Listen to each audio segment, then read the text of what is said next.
Yol belə baş ağrısı olmasın, elə hazır yol gedib biraz söhbət eləyək. Deməli, Amazon haqqında biraz sizə məlumat verim. Amazon çayı dünyanın ən bol sulu çayıdır.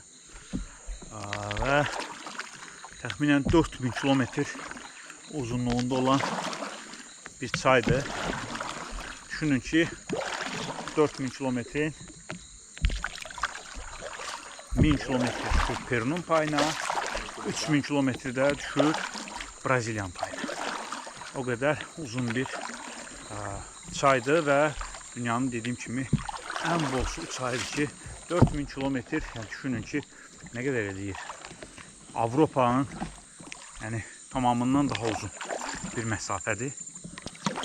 Və bu çayın ətrafı boyunca da Amazon meşələridir. Təkcə düşünün ki, Braziliyanın Amazonları, Kolumbiyanı, nə bilim, Perunu falan qatmıram. Təkcə Braziliyanın Amazonları ilə Avropa böyüklüyündədir. Düşünün ki, nə qədər geniş bir məsafəyə yayılıbdır Amazon meşələri.